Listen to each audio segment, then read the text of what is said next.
Hi everyone, welcome back to part 2 of the World of Darkness guide. If you've messed up and are looking for part 1, click here. This is the first set of trash that is actually interesting. In classic Crystal Tower style, you'll notice 3 platforms and 3 Atmos. Each alliance will split up to their respective platforms. These platforms have 2 tiers that will be used to counter certain mechanics. You'll notice that the lower tier has 4 possible jump pads that will allow players to return to the top. The glowing circles on the top level will activate these jump pads, but only for the platform clockwise. Do the rest of the alliances a favor and trigger these areas anytime they need their jump pads. If all players get stuck on the bottom, with no one to reactivate jump pads, the entire raid will wipe. Similar to turn 6, each Atmos will mark up a random player and suck them and anyone in their vicinity into its gaping maw, gaining a buff for each player sucked in. To avoid this, the raid should stack on one end of the platform while the affected player runs to the other side. They can then jump down to avoid getting sucked in. Along with a few AoEs, the Atmos may also spawn a soldier that should be killed while you dodge mechanics and destroy the Atmos. Atmos will also cast Shockwave, which will knock off all players too close to the edge. You can stand on the Atmos when this happens to keep from getting knocked off the top platform. The goal of this encounter is to destroy the Atmos Prime, which is this thing in the middle. You can check its health and your progress right here. Each time you kill an Atmos, you'll notice that the Prime will heal up the Atmos at the expense of damage to itself, causing the mini encounter to repeat. Continue killing Atmos until the Prime is destroyed and the jump pads unlock to the third boss. The third boss is Cerberus and is easily the coolest fight you will do this expansion. You'll notice that this puppy is currently chained to the wall. Eventually, he will break through his chains, lose his Hannibal mask, and begin to thrash around, causing a stacking haste buff on himself. The higher this buff gets, the more damage the raid will suffer. The only way to stop him from thrashing comes from an interesting combo of mechanics. Periodically, he will target a player and throw up gastric juice on them. This juice will cast a point-blank AoE around it, afflicting any players in it with mini. Afterwards, he will slobber somewhere on the platform, leaving behind a purple puddle with a Wolfsbane ad. This ad should be picked up and destroyed. The players affected by mini need to run and stand in the purple puddle. Standing in the purple stuns you and attracts Cerberus over to come and eat you. If you do not have mini and find yourself in this puddle, you will die. If you do have mini, you'll be swallowed and transported into Cerberus's stomach, where you will give him a bad case of reflux by beating away at his stomach lining. Any player inside his stomach will take damage over time as they are slowly digested. Destroying the stomach walls and any other poop will cause Cerberus to take a high amount of damage and fall over for a short time, allowing players on the outside to rechain him before he awakens. The players inside his stomach will be able to exit at this time and rejoin the fight.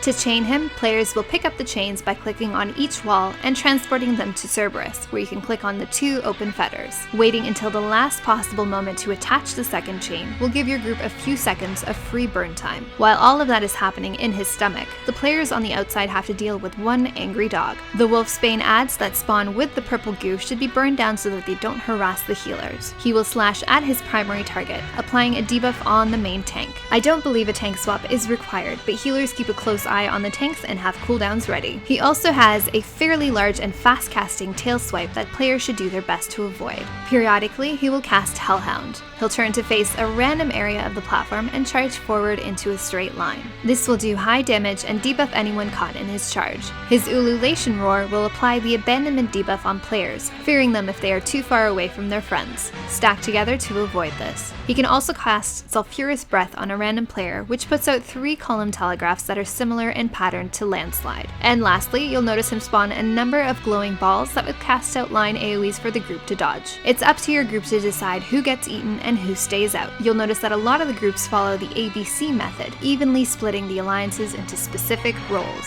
Collect your loot and head on over to the last boss.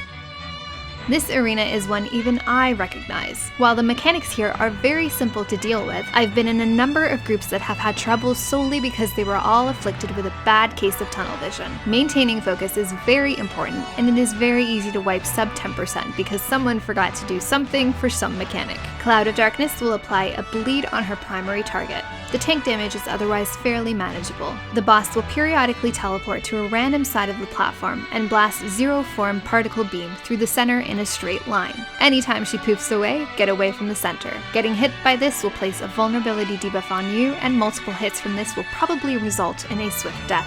She will cast Faint Particle Beam on a random player. It begins with this AoE circle and continues with a really angry, fast-moving space laser that will chase the player until it runs out of juice or the player dies. The only way to avoid this damage is to run the hell away in as straight of a line as possible to outrun the laser as soon as the circle AoE comes up. If you dawdle too long, you will probably die. I recommend running around the outside of the platform so as not to cleave any of the other players. You can pop sprint, however, moving as soon as that initial circle comes up will give you plenty of time to outrun it naturally.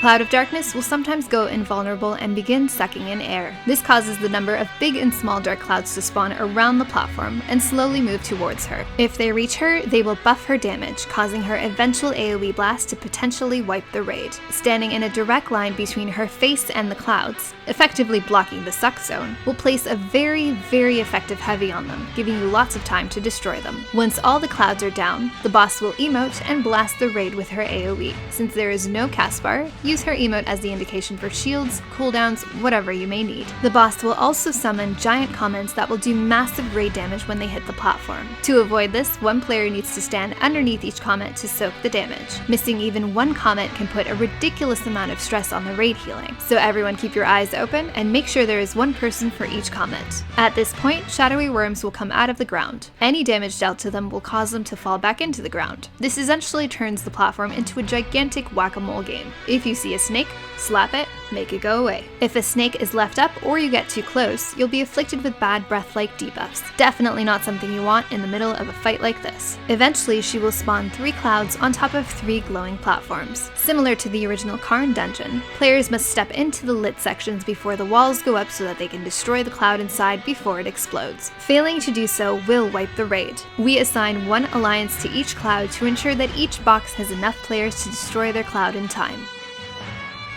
These mechanics will repeat until the boss is down. You may find yourself at times having to deal with clouds and comets at the same time, or worms in boxes. Just remember, each of these mechanics is easily countered, and ignoring them can lead to a swift wipe. All I can say is pay attention. You'll be able to use Limit Break 3 multiple times in this fight, so don't sit on it unless you think you'll need a healer or tank Limit Break 3 for any of those oopsies moments. And there you have it, World of Darkness down. Cross your fingers for that minion and thank your raid for not ignoring mechanics. If you have any questions or comments, please let me know. As always, thanks for watching. Till next time.